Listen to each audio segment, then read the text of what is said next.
స్కూళ్ళల్లో parents, teachers సమావేశాలు ఎప్పటినుంచో జరుగుతూ ఉన్నాయి. ఇప్పుడేమి కొత్తగా జరగట్లే. బట్ చంద్రబాబు నాయుడు గారు పప్పు, అన్నం, బెల్లం బువ్వ అవి ఇవి పెట్టి దీనికి మరింత అందంగా తీర్చిదిద్ది ఓవరాల్‌గా ఏదో ఒక పెద్ద ఈవెంట్ నిర్వహిస్తూ ఉన్నట్లు అది ఒక మంచి మార్కెటింగ్ ప్రిన్సిపల్ అయితే అప్లై చేశారు. దీని మీద మాజీ ముఖ్యమంత్రి వైఎస్ జగన్మోహన్ రెడ్డి గారు కూడా చంద్రబాబు నాయుడు గారి నటనా కౌశల్యానికి డెఫినెట్‌లీ ముచ్చటపడాల్సిందే. ఒక విమర్శ కూడా ఉందిలెండి వైసీపీ వాళ్ళ దగ్గర నుంచి. జగన్మోహన్ రెడ్డి గారికి ఇంత చేసి కూడా ప్రచారం చేసుకోవడం రాలేదు. అదే జగన్మోహన్ రెడ్డి గారు డెవలప్ చేసినటువంటి స్కూళ్ళలో కూర్చొని, వాటిలో ఏమీ చేయకుండా చంద్రబాబు నాయుడు గారు బాగా ప్రచారం చేసుకుంటున్నారు అని చెప్పి ఒక రకమైన విమర్శ కూడా జగన్ గారి మీద ఆ పార్టీ శ్రేణుల నుంచే ఉంది. బహుశా దాన్ని గాని దృష్టిలో పెట్టుకొని అన్నారేమో, చంద్రబాబు నాయుడు గారి నటనా కౌశల్యం అబ్బో! మామూలుగా లేదు అని చెప్పి ఆయన చేసినటువంటి ట్వీట్ గూడా. ఏమన్నారు? సహజంగా ప్రతి స్కూల్లో జరిగే పేరెంట్స్ కమిటీ సమావేశాల పేరు మార్చి, ఆ సమావేశాలు ఏదో ఇప్పుడే జరుగుతున్నట్లుగా, వాటిని ప్రచార వేదికలుగా మార్చుకొని చంద్రబాబు గారి కూటమి ప్రభుత్వం చేస్తున్న స్టంట్స్ చూస్తుంటే ఆశ్చర్యమేస్తోంది. వైఎస్ఆర్‌సీపీ హయాంలో ఎంతో కష్టపడి తీర్చిదిద్దిన ప్రభుత్వ స్కూళ్లను, విద్యారంగాన్ని ఒకవైపు నాశనం చేస్తూ, అమ్మకు వందనం పేరిట తల్లిదండ్రులకు సున్నం రాసి, వారిని దగా చేసి, మళ్ళీ ఇప్పుడు రొటీన్‌గా జరిగే పేరెంట్స్ సమావేశాలపై పబ్లిసిటీ చేయించుకోవడం, ఈ ప్రపంచంలో ఒక చంద్రబాబు గారు మాత్రమే ఇలాంటి మోసాలు చేయగలరు. ఇంతటి నటనా కౌశల్యం చంద్రబాబు గారికే సొంతం. టీచర్లు, విద్యార్థుల తల్లిదండ్రులతో సమావేశాలు కొత్తేమీ కాదు. క్రమం తప్పకుండా గతంలో నుంచే జరుగుతున్నవే. వైఎస్ఆర్‌సీపీ ప్రభుత్వ హయాంలో ప్రభుత్వ విద్యారంగానికి పూర్తి జవసత్వాలు ఇచ్చే కార్యక్రమంలో భాగంగా చేపట్టిన ప్రతి విప్లవాత్మక మార్పులోనూ, అమలు చేసిన ప్రతి సంస్కరణలోనూ పిల్లల తల్లిదండ్రుల ఆలోచనలు, వారి భాగస్వామ్యాన్ని తీసుకున్నాం. 15,715 పాఠశాలల్లో మొదటి విడత, 22,344 పాఠశాలల్లో మలి విడత, నాడు నేడు పనులన్నీ తల్లిదండ్రుల కమిటీ భాగస్వామ్యంతోనే జరిగాయి. అప్పట్లో పిల్లలందరికీ ఇంగ్లీష్ మీడియంలో బోధన చేయాలన్న ప్రభుత్వ నిర్ణయాన్ని కూడా పేరెంట్స్ కమిటీలు సంపూర్ణంగా ఆమోదించి తీర్మానాలు చేశాయి. ప్రభుత్వ స్కూళ్లలో toilets maintenance fund, school maintenance fund నిర్వహణలో తల్లిదండ్రులదే ముఖ్య భూమిక. ప్రభుత్వ స్కూళ్లలో చదివే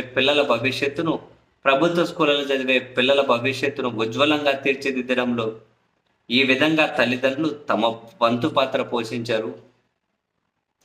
ఇప్పుడు ఈ సమావేశాలకు కొత్త టైటిల్స్ పెట్టి, ఓవైపు విద్యారంగాన్ని నాశనం చేస్తూ, మరోవైపు తామేదో కొత్తగా చేస్తున్నామనే భ్రమ కల్పించడానికి చంద్రబాబు గారు, ఆయన నాయకులు ప్రయత్నిస్తున్నారు. మరొక విశేషం ఏంటంటే, పేరెంట్స్ కమిటీ సమావేశాలకు దాతల నుంచి చందాలు, సామాగ్రిని తీసుకోవాలని ఏకంగా సర్క్యులర్ పంపడు. మేము అమ్మఒడి కింద ప్రతి తల్లికి ఏడాది 15,000 చొప్పున క్రమం తప్పకుండా 44.49 లక్షల మంది తల్లులకు 26,067 కోట్లు ఇచ్చాం. నీకు 15 అంటూ చంద్రబాబు సహా కూటమి పార్టీల నాయకులు ప్రతి ఇంటికి వెళ్ళి ఎంతమంది పిల్లలుంటే అంతమందికి 15,000 చొప్పున ఇస్తామన్నారు. సూపర్ 6 అంటూ ఊరూరా ప్రతి ఇంటికి డప్పు కొట్టారు. 2 పిల్లలుంటే 30,000, ముగ్గురుంటే 45,000 అన్నారు, నలుగురుంటే 80,000 అన్నారు. ఎంతమంది పిల్లనైనా కనాలని చంద్రబాబు గారు పిలుపు కూడా ఇచ్చారు. అధికారంలోకి వచ్చి 6 నెలలైంది, ఇప్పటి వరకు ఒక్క పైసా ఇవ్వలేదు కదా. గతంలో ఉన్న అమ్మఒడి పథకాన్ని ఆపేశారు. బడ్జెట్లో 12,450 కోట్లు పెట్టాల్సి ఉండగా పెట్టలేదు. మరి ఈ డబ్బులు ఎప్పుడు ఇస్తారు? ఆ హామీని అమలు చేయకపోవడంతో తల్లిదండ్రుల మీద పిల్లల ఖర్చులు, వారి భారం పడుతుంది కదా. నిన్నటి పేరెంట్స్ కమిటీ సమావేశాల్లో ముఖ్యమంత్రిగా చంద్రబాబు, డిప్యూటీ సీఎం అండ్ విద్యాశాఖ మంత్రిగా లోకేష్ అసలు దీని గురించి ఎందుకు మాట్లాడలేదు? ఇది దగా చేయడం కాదా? ఒక్క మాట కూడా మాట్లాడడం లేదంటే తల్లిదండ్రులకు సున్నం పెడుతున్నట్టే కదా. అధికారంలోకి రాగానే స్కూళ్ల బాగు కోసం వైఎస్ఆర్‌సీపీ చేసిన మంచి పనులన్నింటినీ కూడా నిలిపేశారు. మలి దశలో మిగిలిపోయిన నాడు నేడు పనులను ఉద్దేశపూర్వకంగా ఆపేశారు. అదనపు తరగతి గదుల నిర్మాణాలను పట్టించుకోలేదు. ఏ కారణంతో నిలిపేశారు? ఎందుకు నిలిపేశారు? ఎంతో కష్టపడి స్కూళ్లకు సిబిఎస్ఈ అఫిలియేషన్ తీసుకొచ్చావు. ఇప్పుడు సిబిఎస్ఈని ఎందుకు రద్దు చేశారు? ఇంగ్లీష్ మీడియం బోధనను ఎందుకు నిరుత్సాహపరుస్తున్నారు?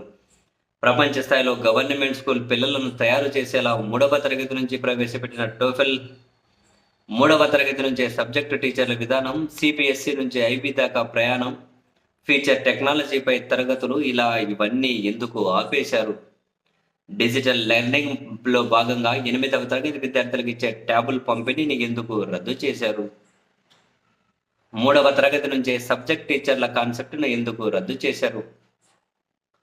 మేము ఆ స్కూళ్ళల్లో 6వ తరగతి నుంచే ప్రతి క్లాసులోనూ, ప్రతి స్కూల్లోనూ పెట్టిన ఐఎఫ్పి ప్యానెల్స్, డిజిటల్ స్క్రీన్ల సమర్థ వినియోగం కోసం ఫైనల్ ఇంజనీరింగ్ స్టూడెంట్ను ప్రతి స్కూల్కు పెట్టాలన్న కార్యక్రమాన్ని మీరెందుకు అడ్డుకుంటూ ఉన్నారు? దీనివల్ల వేల మంది ఇంజనీరింగ్ స్టూడెంట్స్ ఉపాధి దొరకదా స్టూడెంట్లకు? లేకపోతే ఐఎఫ్పి ప్యానెల్స్ మెయింటెనెన్స్ మూలన పడదా? గతంలో రోజుకు మెనూతో ఘనంగా ఉన్న మధ్యాహ్న భోజన పథకం, గోరుముద్ద కార్యక్రమం అత్యంత దారుణంగా తయారైందంటూ ఈ మీటింగ్స్లో పేరెంట్స్ గగ్గోలు పెట్టడం మీ చెవులకు వినిపించిందా చంద్రబాబు గారు?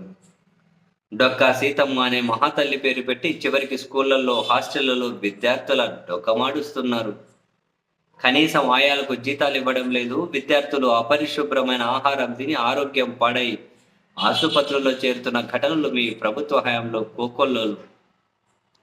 పిల్లలు వెళ్లే గవర్నమెంట్ స్కూళ్లలో టాయిలెట్ నిర్వహణ కోసం ఇచ్చే టాయిలెట్ మెయింటెనెన్స్ ఫండు, స్కూళ్ల నిర్వహణ కోసం ఇచ్చే స్కూల్ మెయింటెనెన్స్ ఫండు ఈరోజు ఏమైంది? ఆ రోజే టాయిలెట్ల మెయింటెనెన్స్ గురించి కానీ, స్కూళ్ల మెయింటెనెన్స్ గురించి కానీ ఎవరైనా పట్టించుకున్నారా? అధికారంలోకి వచ్చిన 6 నెలల్లోనే ఇలా ప్రభుత్వ విద్యా రంగాన్ని దిగజార్చి, కావాలనే సమస్యలు సృష్టించి, ఉద్దేశపూర్వకంగా ప్రైవేట్ బడులకు వెళ్ళేలా చేసి, తల్లిదండ్రులు చదువు కొనుక్కునేలా వారిపై ఆర్థిక భారం మోపి, ఇప్పుడు అదే పిల్లల ముందుకు, తల్లిదండ్రుల ముందుకు వెళ్ళి ఏ మార్చే మాటలు చెప్పడానికి, వారిని మభ్యపెట్టడానికి సిగ్గేయడం లేదా? విద్యా దీవెన, వసతి దీవెనల కింద విద్యార్థులకు ఇచ్చే తోడ్పాటు ఇప్పుడు లభిస్తుందా?